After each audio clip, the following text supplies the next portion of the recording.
Hello, everyone. My name is Adeo Ressi. I'm CEO of the Founder Institute. We've got an exciting webinar here for you today with two amazing guests talking about Asia and how to raise funding across Asia. The Founder Institute is an idea stage incubator that helps you take your business passion and turn it into a thriving technology startup. We have chapters all throughout the world and many throughout Asia, and we have two of our directors who run funds in Asia here tonight to talk about raising money at this juncture. So, according to TechCrunch, investment in Southeast Asia startups doubled from 2015 to 2016. However, the total amount of startup funding is still much lower from where it should be, given the amount of startups and innovation coming out of the region. Raising funding in Asia is still very challenging. So today we have two of the top early stage investors in Southeast Asia that are leading the funding change, and they're going to help you navigate these challenges. So I'm going to call them on screen and give them a second to introduce themselves. First and foremost, let's call Jeffrey Paine on. Hey, Jeffrey, how are you, sir? Good, how are you?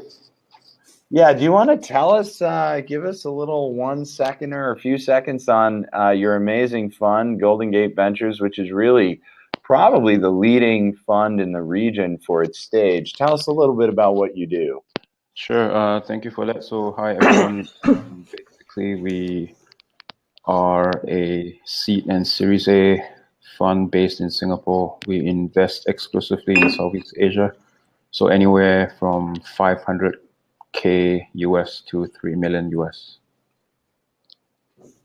Oh, awesome. I thought you were going to say more. So how much money under management, how many deals have you done? Okay. And we have 70 million under management, and we've done in excess a little bit over 35 companies. We have been around since 2012. Wow, that's amazing. So you're probably one of the more active funds in the region. Is that accurate? That's right. That's amazing. Let's call our, so we're going from Singapore over to Indonesia now. Andy, are you online? You want to tell us a little bit about, it might be a little bit early, but you announced a fund recently, a pretty large one at that. Yeah, thanks, Adeo. So, Kejora Venture, we've been around for the last 3 years. We started actually as a venture builder, whereas we invest not a big amount, it's $500,000, but from a really early stage on a seed level company. We built like 30 companies the last 3 years. Then recently we announced our new fund of an 80 million, so 80 million.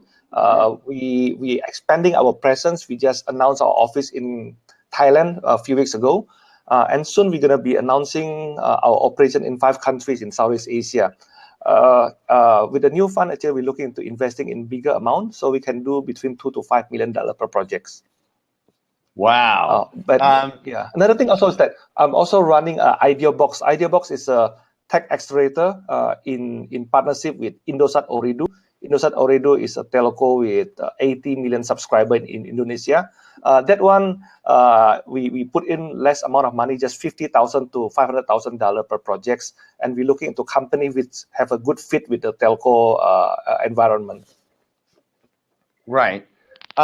Jeffrey, what is since you've done, so Andy, you have a new fund, and you just described your other vehicles. Jeffrey, what's the average deal size that you're doing with Golden Gate Ventures?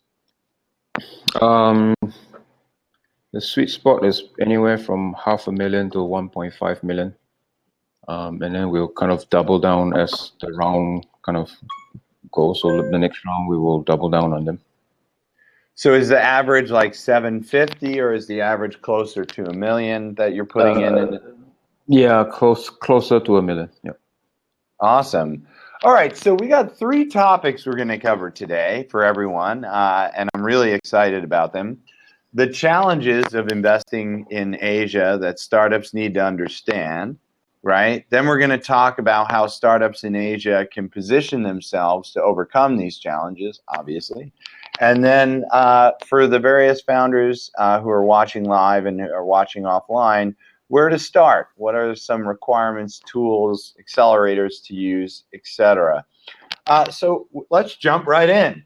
Now, I want to add one thing. If you're watching, you can type in the chat questions, and what we're going to do is we're going to collect the questions and try and get them on screen, because we really do have two of the world-leading experts here on this topic. And so if you have a question, we're going to try and get in front of them as well. So jumping into the challenges of investing in Asia that startups need to understand, does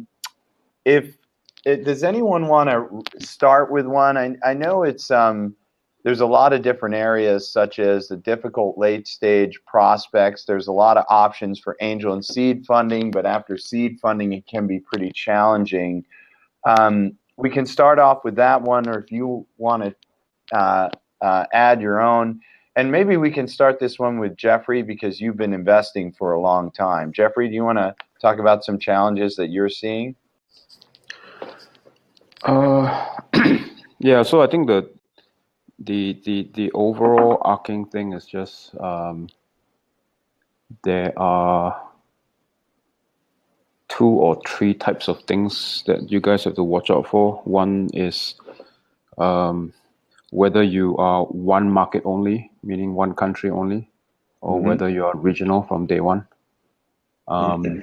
Less than 10% of companies in Asia are actually global from day one. So the chances of you being global is extremely hard, but it's not impossible, but it's very, very hard. So aside from that, there is also the type of businesses you start. Over 90% of the top performing companies here are copycats. So chances are you're going to be starting a copycat. So you need to know how to start a copycat. So there is timing issue, team issues, and competition issues, as well as whether you actually will make money. Different countries here, give you different business drivers. So you may either never ever make money, or it will take you longer than you think. And along the way, you might pivot. So that's other challenges here. Other than that, there are not as many late stage investors, Series B and C. There are now pretty significant amount of seed investors. So from private individuals to institutionals, which means if you get funded, it doesn't mean you will succeed. So that's a trickier situation, right? So once you get funded, you think you're all okay for the next round, but maybe the next round guys will still think you will fail. So if you were to start a company, I would suggest you talk to different investors in different stages. Yeah, that's my take. Let's jump in, Andy. Maybe we'll zero in on the copycat thing for a moment, because you've launched a lot of businesses from other markets into Indonesia. What are your thoughts about that statement? And Jeffrey said you need to know how to do a copycat, so to speak, to be successful. What are your thoughts? Yeah. So exactly, I think the copycat model is the one that we are more preferred.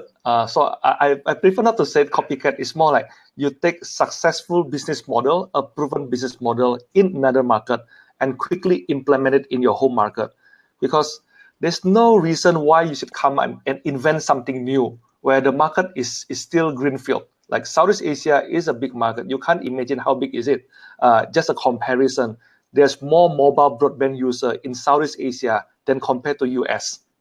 So that's why I see that there's no reason why you need to plan to go to global and go through all this pain and competing with someone you don't know in a market that you are not familiar with, while you have such big market in your home turf. That's why what you do is that, and there's no reason why you need to come with something innovative that no one heard before. If you can take something proven in another market and quickly deploy it here, and you become the king here. So that's our model, and those are our thesis. So we're looking into investing company who start something proven, but they have a strong execution team, and we back those team up. That's what we're looking. And I agree also with Jeff saying that. Yes, I agree with what Jeff mentioned, that there's not difficult to start a new company in Southeast Asia, but how to last a company in Southeast Asia, that's a problem, because the follow-on funding is not there. That's why our approach now is that we're willing to invest bigger amount of money to a young team, and guide them through Series A, and our amount actually is the size of Series B investment. However, we're willing to go earlier stage company and support them all the way until they're successful. So that's why our sweet spot at the moment, that we can put it like $1.5 million, $2 million. Those are the amount that we're ready to commit to a company which we come in. So let's a couple people in the chat are asking, what is a copycat business? Maybe do one of you want to take a moment and define it? Andy, you were talking last. Do you wanna, or Jeff? You brought it up first. Why don't we go to Jeff? Jeff, what is a copycat business in Asia? Copycat is defined as you are simply not the first in the world to do it. So for those who are in Asia asking the question, if you look around the companies that you transact with and the apps that are on your phone, in fact, I would dare say 100% of them are, copycats. So I'll give an example. So Uber is a big ride sharing / taxi hailing business, and there are similar ride sharing taxi hailing companies in Asia that are not Uber. And Uber was the first, so anyone else doing it is a quote unquote copycat. There's a lot of copycats around insurance marketplaces, etc. So there are dozens of different businesses that are copycatted, food delivery, etc. Speaking on that front about international, because you brought up Andy, and you brought up, Jeff, that less than 10% or 10% of the companies even go international. But Andy, you were saying that maybe going international is not so important. So if you're in Singapore, going international is very important, but maybe if you're in Indonesia, it's not. What are your thoughts on that? Do you want to respond to his comment, Jeffrey, quickly? Oh, yeah.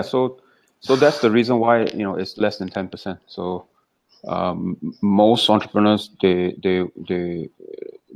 work well in their home comfort zone, right? So their home market is a comfort zone. And if you are so lucky to be born in a large country, then chances are it's enough for you to tackle for maybe 5 to 7 years. So that's perfectly okay. I think some investors are perfectly okay that some may want you to go out of that even, right? So some niches are still too small or still too early. So single market companies are fine. I think both of us are fine with that. And then regional from day one in Asia is also something we are open to. And to be global, it is extremely difficult because your competition, goes up tremendously. Andy, do you have any comments on that? Yeah, I would say is that going global is not a requirement, but being in regional, I think those are important. Unless that you are in a country like Indonesia where you have 250 million population, then one country business will give you enough size. But if you are, let's say, in Singapore or Malaysia, you need to be in multiple countries in Southeast Asia. Otherwise, that your company don't have the scale. But So, we've seen a lot of successful company coming out of Malaysia and Singapore. For instance, like Carousel, they're successful in multiple countries, and Grab also, they're successful they start in Malaysia, but then they are also very big in Indonesia. And I think they put a lot of effort to win Indonesia market because without Indonesia, it'll be hard to really reach like 100 million valuation. So I want to. There's some other things that were brought up by both you and Jeffrey, but there's a kind of a big elephant in the room, so to speak, in China, What are your thoughts on China? Is it a good thing, a bad thing? It's an isolated market. It's enormous. It's next door to many of your countries or nearby. So, any thoughts that you want to add on China? Good, bad, and different? Andy? Jeff know a lot of China, right? Jeff, Oh. you stay in China for a while. Maybe you start first. Yeah. So let me cover it. So the way we look at China changed over time. I think as of today, the Chinese, I think the top 100 unicorns are looking at Southeast Asia, especially India to start. Now, so if the question is going into China, I would say in the past it's much harder. Now it's slightly easier. It's not easier. It's slightly easier. And if you were to do that, I would suggest you drop every other market and just do that. So it is slightly easier for foreigners now to do China, but you really have to do it 110%. Okay. On the flip side, the Chinese are doing a few things which is going to scare us in the next 3 years. Number one, Chinese unicorns may be coming to invest or compete with you in Asia. So that's something that is going to be something that we have to watch out for. So the venture guys have to also watch out for the Chinese competition coming in. Two, Chinese VCs with overhanging money will be investing in Chinese entrepreneurs launching in Indonesia. So that's going to come. So the way we look at things is going to be a little bit different for the next 3 to 5 years. Wow, so that's interesting. Chinese unicorns are coming, and Chinese VCs are coming too, but they're probably, as you said, not going to invest in necessarily local entrepreneurs. They'll invest in local Chinese entrepreneurs. Andy, do you want to add anything to that? Maybe the threat of China, since we're still on the challenge of the market.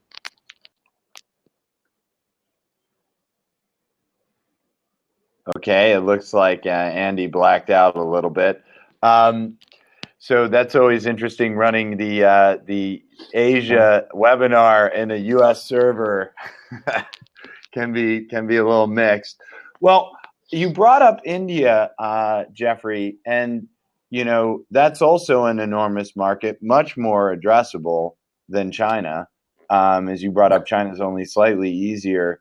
Is India a threat because there's a lot of India unicorns, or is India an opportunity? And when you're thinking about going regional or international? I think somewhat very few companies do enter India from here. So it's the same thing. It's either your investors are from India or one of the co-founders are from India, though, so that will work a little bit better. And then it also depends on what you do. So B2C, you actually should be doing the same thing as China, where you drop everything else and just focus on India. So B2B, you might have a little bit of a short, provided you know what you're doing when you land. Then the other thing about India versus China, of what I said, the Indian companies are coming out to Southeast Asia, but not in droves. The reason is the last 1 year, there's a lot of problems, happening in India. So most of them are trying to sort of secure their positions in India, as opposed to divert their attention away. Expand regionally. So we're getting some questions in the chat, like what's a Chinese unicorn? Well, by definition for everyone, a unicorn is a company with a valuation of $1 billion or greater. Some obvious Chinese unicorns are Alibaba, Tencent, Baidu. I actually think it's called BAT, as for Baidu, Alibaba, Tencent. There are plenty of others. I think Chinese. From my understanding, Jeff, I think outside of the United States, China has the most unicorns, companies worth $1 billion or more of anywhere in the world. Is that right? Yes, that's right. So I think one example is a company called Toutiao. Toutiao is something called headlines, if I'm not wrong, if you translate it. It's the largest news app, kind of like Flipboard in the US. Right. And right now they're worth 10 billion in 4 years. Wow. So they just raised $1 billion at 10 billion valuation, and they are only 4 years old. Yep. That's bigger than you see even in America after 4 years. That's pretty incredible. Well, while we wait for Andy to connect, Jeff, why don't you and I start moving in? Is there any other problems you see in the Asian market? You did a great outline, so let me just recap so to refresh your memory and everyone's memory. We talked about copycat businesses, which is both a challenge and opportunity. We talked about going international, which is, again, both a challenge and opportunity. You mentioned time, team, and competition, really having an understanding. It might take longer than you think to make money, and there's not a lot of late-stage investment. And we also had a conversation about China and India. Any other challenges in the market, Jeff, that come to mind you'd like to discuss? I think the rest of the challenge are pretty standard. I think like hiring challenges, talent challenges, those are pretty straightforward. I think for those who are from slightly smaller countries, right, like Singapore, Malaysia, there lies a bigger challenge, right? Do you start your first beachhead market in your home country and then you go out, or should you pack up your bags and leave, right? So this is the tricky part. So if you are a copycat, chances are within a year there will be 5 copycats in every other country around you. So the question is, what do you do, right? So that's the I think the most challenging for founders in those countries. If you're inherently from Vietnam, Indonesia, or Thailand, you tend to stay where you are. Okay.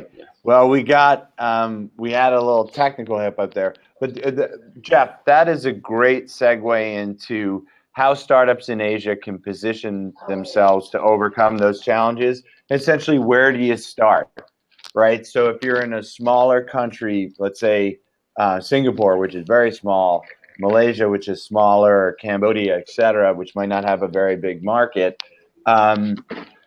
Do you, as you said, do you pack up your bags and leave? Where do you even incorporate? And so, you know, Andy, since you're back, do you want to? I mean, obviously, you might say, "Hey, come to Indonesia and start with us," right? What are your thoughts, Andy, about?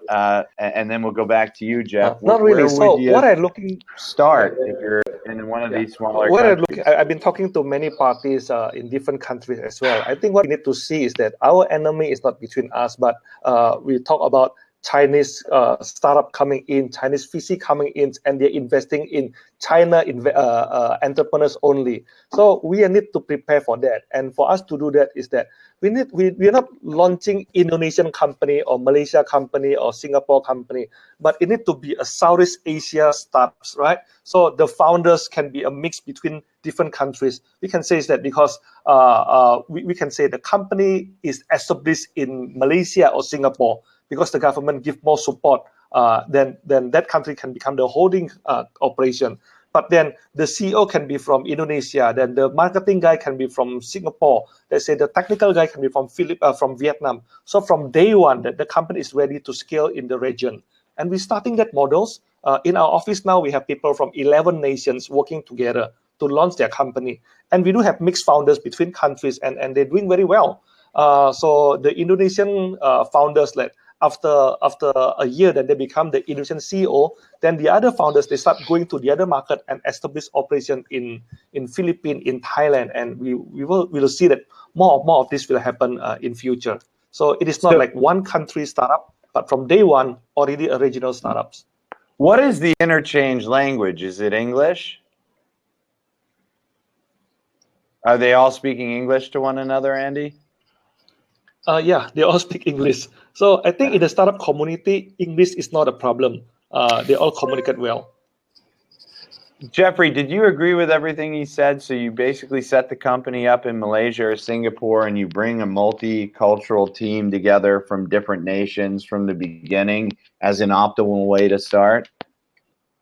It depends, I guess. So if it's for one single country, it depends on the founding team and their DNA. So if it's a one single country play, the team tends to be very local.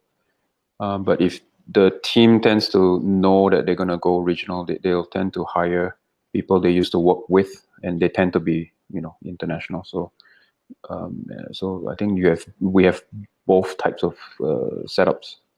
Yeah, but I mean, what's the optimal, right? Because we got a bunch of people here who are thinking of starting companies, thinking of raising money. And if you had a team that it says like, look, we're starting in, I don't know, Thailand, but we've got a founder from the Philippines, a founder from here, and we're incorporated in Singapore. Would that make you happier? Or Yeah, would so you? actually, incorporation is fine. Singapore would be ideal or the most preferred. International teams are okay if they, execute.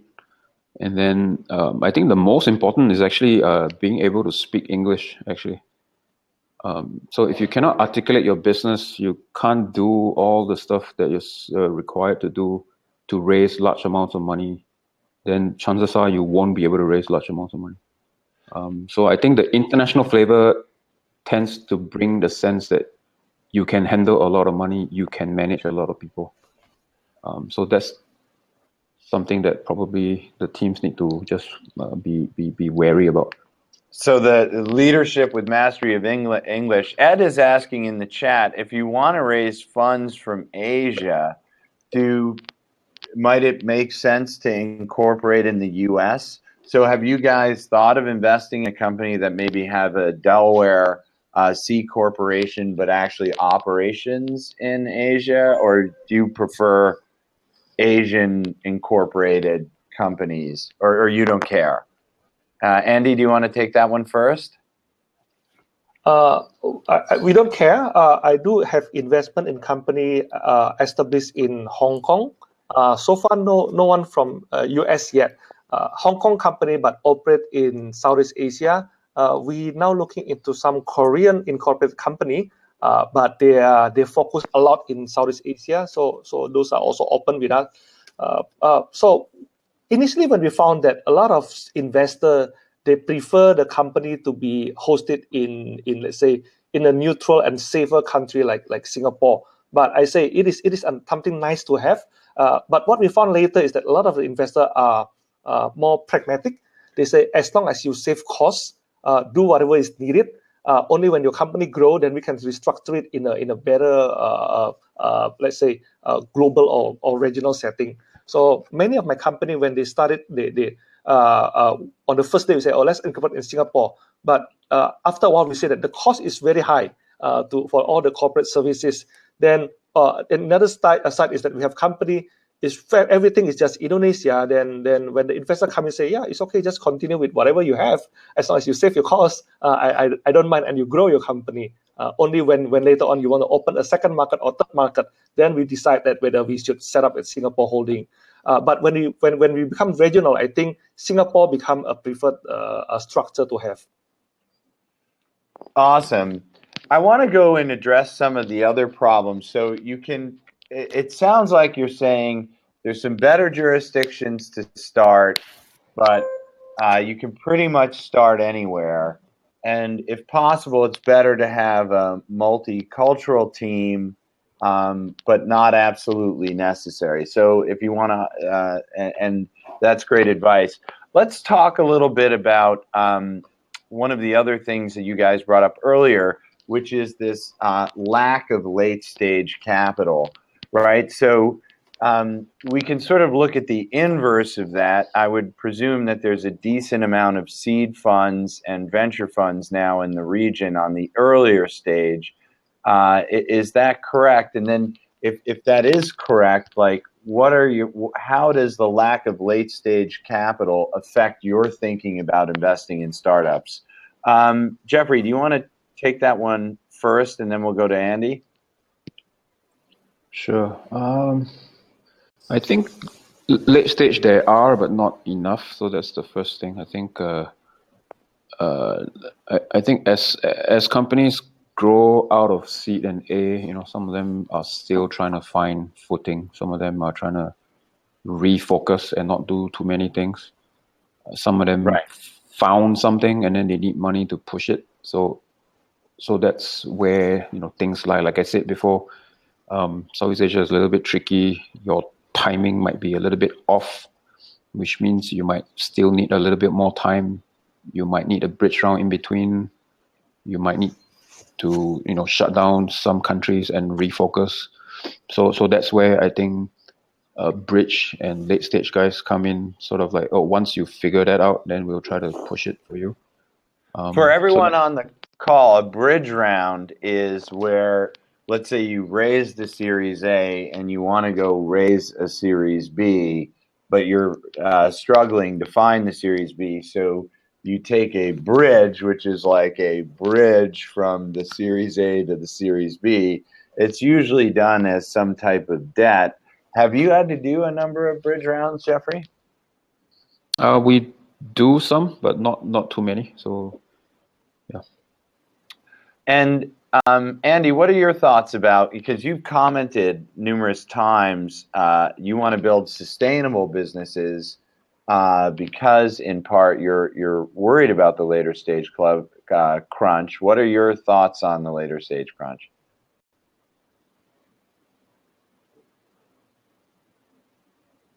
Are you there? Can you hear me? It's me.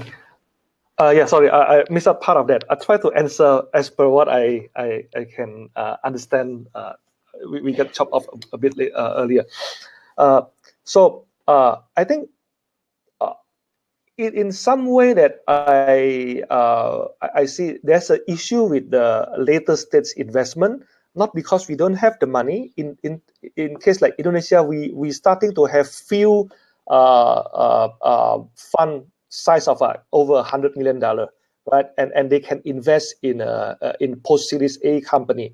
However, those funds, most of them are started by corporate ventures, or it is backed by one large family, and they are in no rush to quickly make investment. That's why they take their time and select only good company. The issue is that there's only limited good companies, strong company they can invest. I think those are the issue. Because of that, we say this kind of like a crunch of that. So the crunch is not like we don't have the investor, but the investor are taking their time. And many of these funds, they just established like a year ago, and they're in no rush to spend all the money. So it's more like wait and see. But this become a pressure for existing company, which they pass through their early stage, and now they want to go to the next level, and no one actually putting their money. This bridge round actually is helping, but again, it is limited. I found a curious of some startups actually they're looking to they pass their Series A, but having problem to go to Series B, but looking to someone to like bridge that also. How to say that there's a lot of proof points that they have to put in, and many times that the company actually not fast enough to do that. So that's why I say that you need to have a very strong and very supportive Series A investor. Then this Series A investor will lead you, and they're the one actually providing the bridge for you to go to the next round. So we've done that a few times for our startups. Then we see that if you don't jump in, the startup is actually having trouble because the B round is very challenging. So the B rounds are very challenging. A lot of questions are coming in, guys, about you and your decisions to make investments. So let's jump right into that. We'll cover resources next. So there are a bunch of seed and Series A funds in the region, which is great. And, I think people really care. You two are running some of the most prominent and more sizable ones. So help us or help the various people on the webinar today understand, like, what do you care about when you evaluate a startup? And maybe, obviously there's some no-brainer stuff like team, market traction. And because we have some newbies on the call as well, if you can explain any jargon or any, when you say traction, don't just say, hey, we care about traction. Try and get into what that means. Jeffrey, do you want to go first and then Andy second on what do you look for when you make an investment decision? Sure. So if I were to reference the last two investments we did, it's going to be first is the team. Why do they do what they do, and how did the team come together? So that is a very important thing for us. Then product market type of fit. So I would say the last two deals we did was all, more or less first mover type of companies. So first mover is interesting. Not saying that we are afraid of investing in copycats around the region, but first mover in the region is kind of interesting. Thirdly is the actual traction. So product, we have to look at it very deeply. Traction numbers and retention numbers and all the little metrics that we track, right? So mobile is different, web is different. So I think now we kind of look at things a little bit deeper now, and then looking at macro and then looking at micro. So it takes a bit of time to review companies, but generally it's going to be team first, market and markets, and how well the product is doing.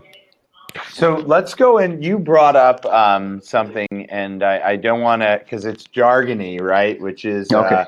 product market fit, right? And obviously for many of us, we sort of know what that means, but maybe if we can spend a second to explain it, it's kind of hard to measure, right?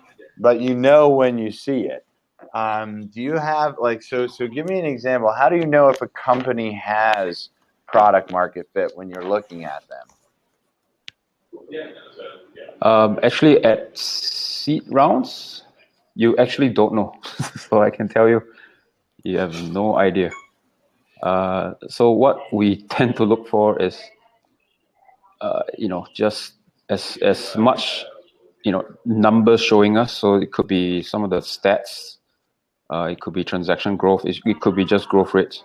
But it doesn't mean if everything is pointing up and you're still in Singapore, you will still be big, right?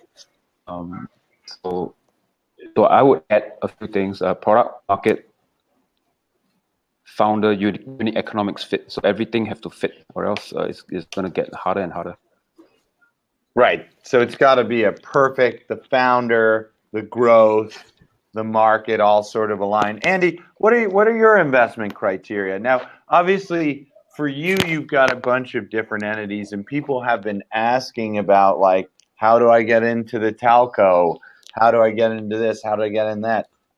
Maybe what you can do is outline for the incubator what your criteria is, and then outline for your fund what the criteria is, if that would be okay. Yep. I think both are very similar, but only on the different focus. The one that relevant for the telco will mostly go to IdeaBox because we can leverage the telco distribution muscles. With their 80 million subscribers, there's something very good. But what we're always looking is that, number one, it needs to be a proven business model. So someone have done it before in another market and they're successful. Then it is relevant for Southeast Asia. All right, doesn't mean that it is successful in the home country, in the other market, but when coming here, it's not relevant because the regulation-wise does not allow that to happen. So it needs to be a proven model that we can replicate here. Number two is that it needs to be in a sizable market size. So we did not, or we are not looking into investing in a niche business yet. in a niche segment yet, because there's still available a lot of like the big verticals that we can come in. So if you're looking into just smaller segment of an e-commerce or in a healthcare or in let's say fintech, we don't look into that. We want a general market, because for the next few years, that opportunity is still available. The number three that we're looking into is that we want to invest in a team that relevant to that industry. So if we are investing in a fintech company, we want the founders not just keen about fintech, but they need to have a fintech background. So they need to work in a bank or in insurance, or really understand that industry. Otherwise, that we won't come in. So those are the basic one. Then later on is then when we go to our fund where we invest a bigger amount of money, then we want to see that the team able to execute and have able to prove revenue. So they're able to generate revenue, no matter how small is it. We want to see that they're able to sell the service to that. And I think the cost for acquisition, how they come into this market, how much it costs to win this market. If it become too expensive, maybe that's not the area they want to come in yet, because the market is not ready. And the last thing is that we see that it is good to know if they already have the abilities to enter the second market. So sometimes from day one, we know it already when we saw a team, whether the team is focused only local or the team have abilities or have the ambition to go to the second market. If they have that ambition, there's a plus point for us. There's a lot of questions coming in, and this could be a quick one. I believe that Henning was asking, would you invest in a single founder? And since you're on screen, Andy, would you invest in a single founder? And then Jeff? Yeah, we did invest in several companies with single founders, but quickly we require them to work with a co-founders, and it happened many times. Most of the time that when we found single founders, if they are foreigners who come in to Indonesia and they have skill set in certain area, so they built another startup in their home country already, or they're part of a bigger team in their home country, and now they want to start something in Southeast Asia. But quickly we match them with some local partners that they can work with, then end up become their co-founders after like 4 or 5 months. But rarely they become a single founders until the second year. Usually like the first 6-7 months, then they get someone to work together with them. Investing in a single founder is risky because you don't know what happened with them. Jeffrey, what about you? Have you done single founders?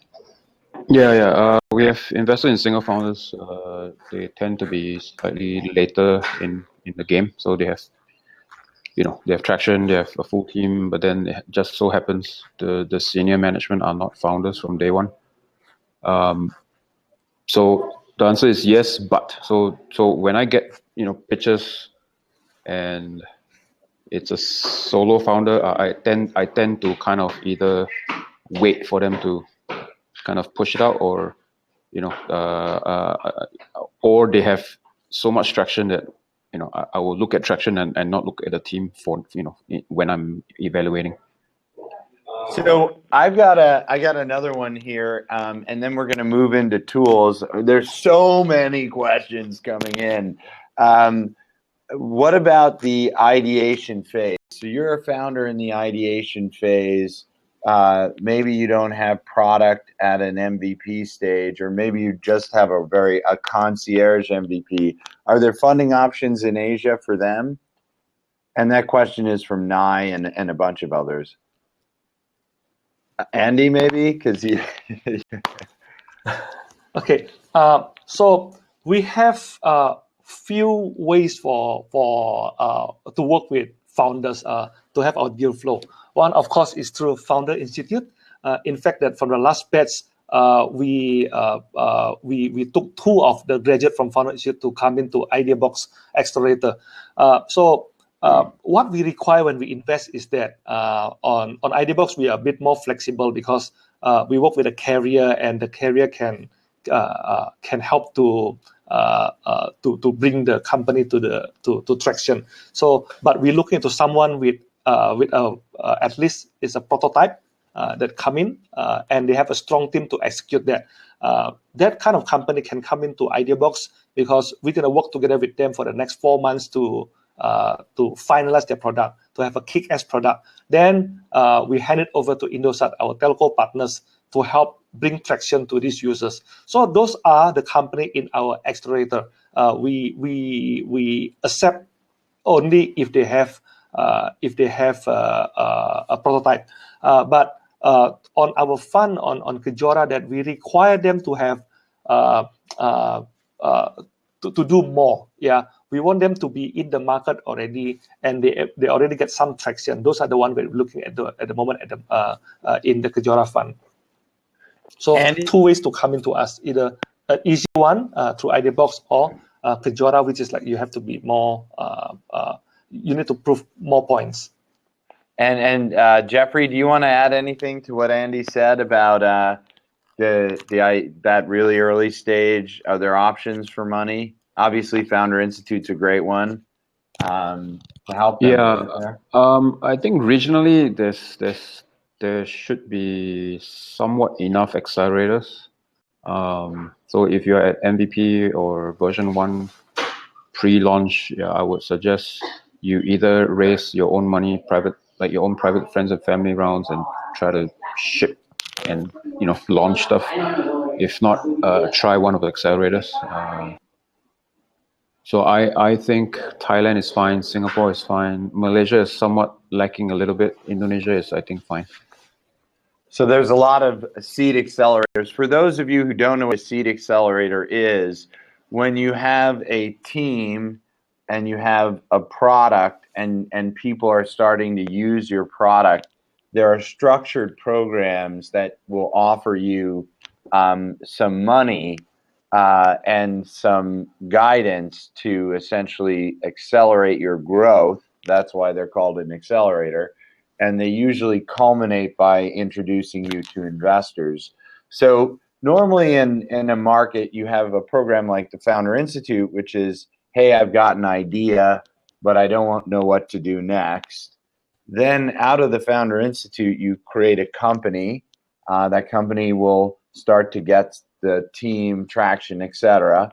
Then you go into, let's say, a seed accelerator. As Jeff said, you might raise money from your friends and family or raise money on your own.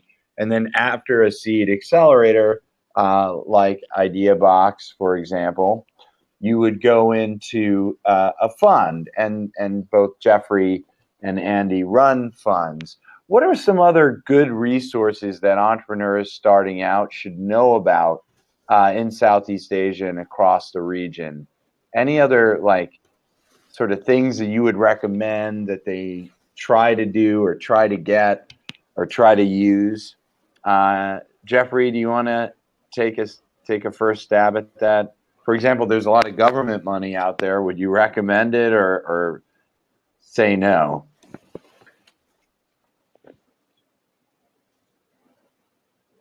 Jeffrey? Any other did you hear me? Any other resources entrepreneurs should know about when they're getting started?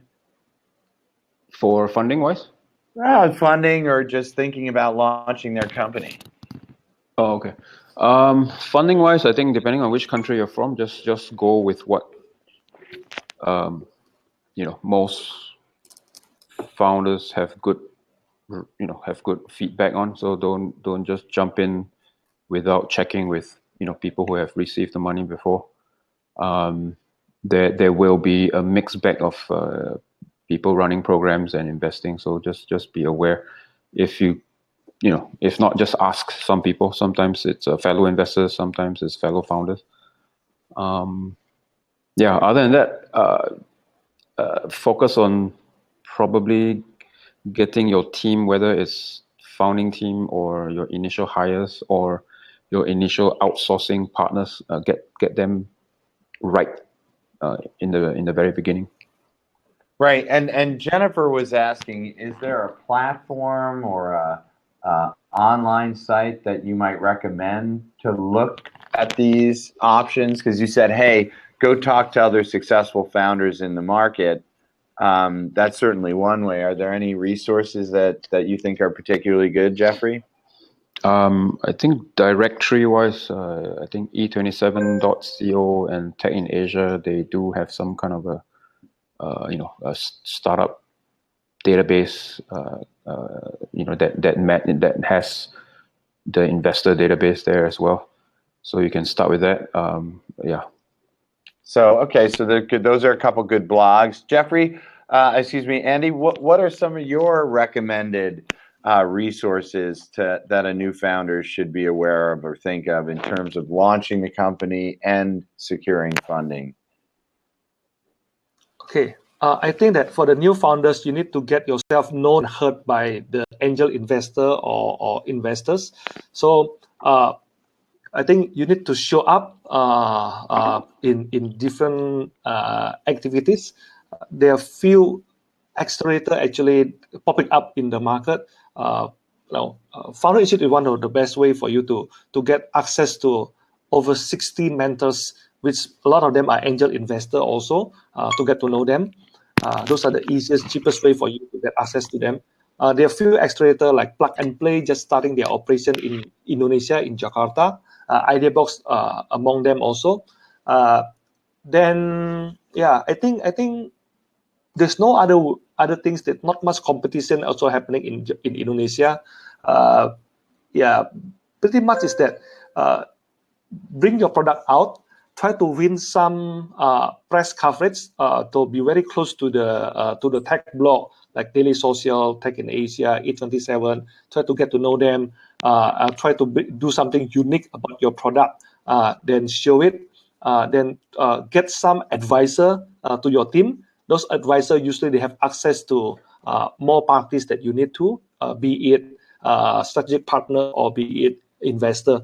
So I think work on that. But mostly important is that uh, just pitch deck will not bring you anywhere. Nobody interested on a pitch deck. You need to start building your prototype, your product. Try to get some customer if you can, and bring your product to this conference, or to bring your product to an accelerator. Try to join there and get advisor to help you to spread the news and the media also.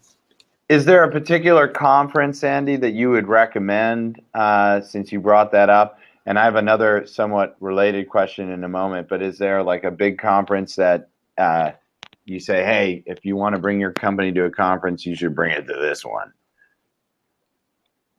Andy, do you have a recommended one? Yeah, I think the usual one is like Tech in Asia, is Echelon. Those are the main one happening in the region. There's some new initiative happening like Tech Source. The initiative come out of Thailand is coming as well. There's not much, so if can be in any of them, they'll be good. I don't recommend like one as compared to the other, because there's some fatigue happening in the investor community as well. They get bored of this event and they want something interesting, something new. So the newer event can be useful for you. There's so many questions. I don't know where to begin, but there's a couple that I think will be pretty good. So Jeffrey, let's go back to you with this next question. You've been investing for some time. You've been investing across the region. Are there trends that you think are hot right now in Southeast Asia that the audience should know about? So is there a type of company you're particularly excited to see? Any areas that you think are very interesting? I think the last 2 years was fintech, but there are still niches there to tackle. So I think entrepreneurs can look at that. Healthcare is coming. It's gonna come kind of slowly, but it's gonna come. And media entertainment is coming as well. So and then B2B as well is also coming, as well as the software as a service. So there's still a lot of problems in our region. So yeah, so just make sure you know why you're doing what you're doing. That's what I can say. And Andy, you had mentioned you like big markets, like because Asia is still fairly wide open. Are there any areas in those kind of big open markets that you think are interesting right now?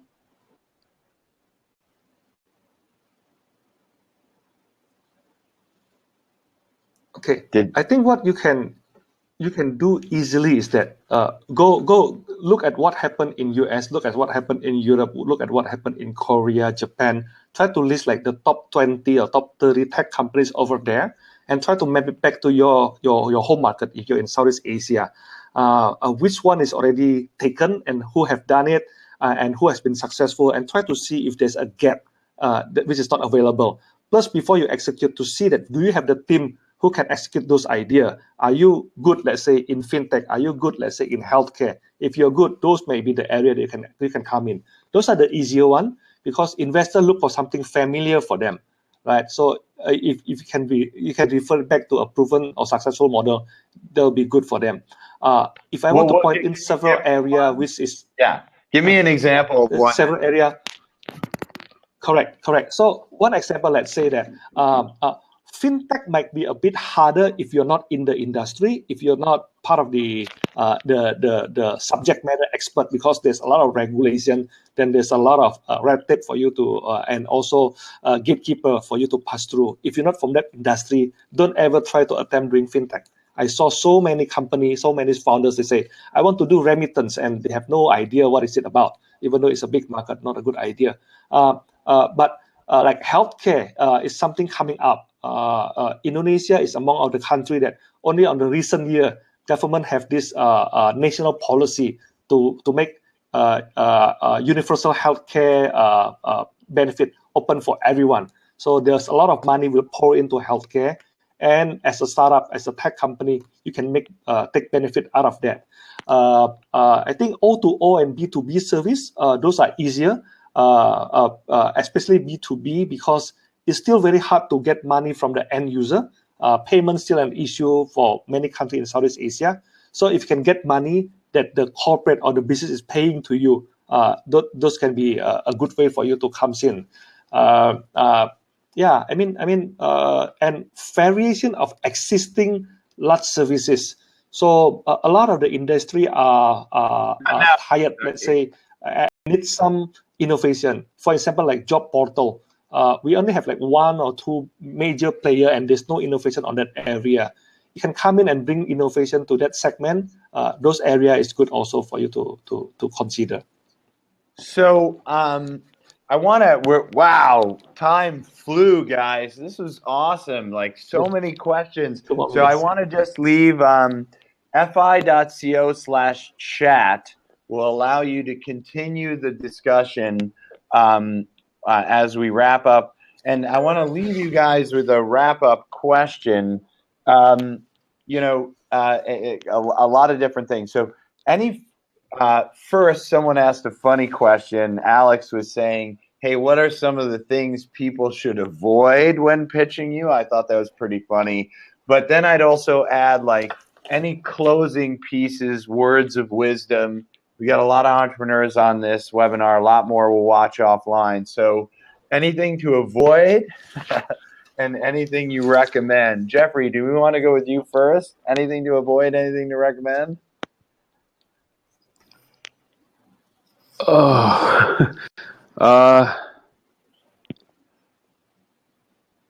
Anything to avoid? I would say there's nothing. Just be yourself, because if I tell you what to avoid, then you are not yourself, and then I find out you are not yourself when you pitch to me, then I will be pissed. So just be yourself.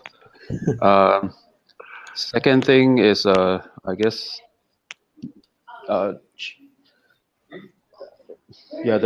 last comments. I would say, make sure you know why you're doing what you're doing. I would assume most of you actually really don't know what you're doing. You kind of like, oh, this one will make money, let's go get it done.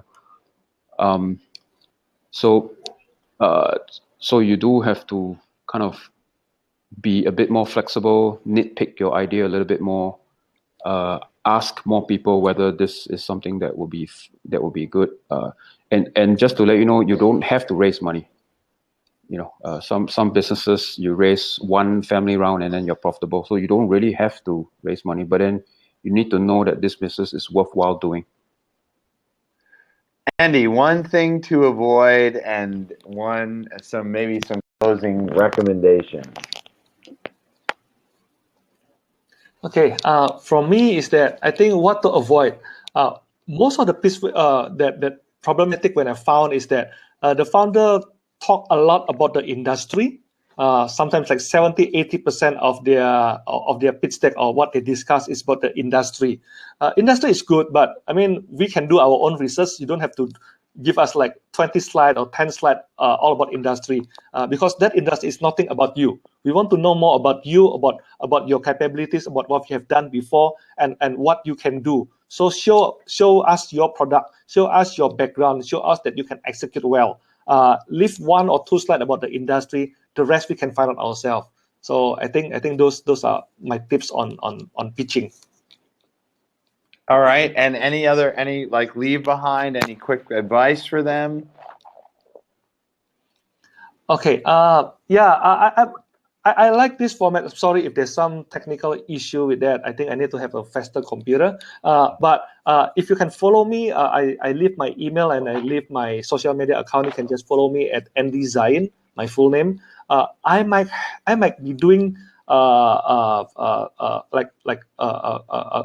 meetup for anyone who want to bring in your ideas, anything you want to talk within the next 1 or 2 weeks time. So just follow me and then we can meet up face to face and discuss more about this. Oh, that's very lovely. You guys have been amazing. I want to just give a big round of applause for our 2 guests. So just to recap who they are, from Singapore and a major investor in the region, we have Jeffrey Paine of Golden Gate Ventures. He is really one of the biggest hearted investors in the region and very prolific. And then from Indonesia, we've got Andy Zain. He has Idea Box and Kejora Ventures doing both seed accelerator and seed and Series A rounds. These 2 gentlemen are really amazing leaders in the region, and honored to have you on this webinar. I hope we can do it again. We're going to share this out, and maybe we can focus more specifically on some, maybe even get some founders on screen to pitch and walk through some practical advice one-on-one. So thank you, gentlemen. Thank you, everyone. Continue the conversation on fi.co/chat. Have a great one. Thank you, Andy. Thank you, Jeffrey. Bye bye. Bye, Adeo. Bye, Jeff.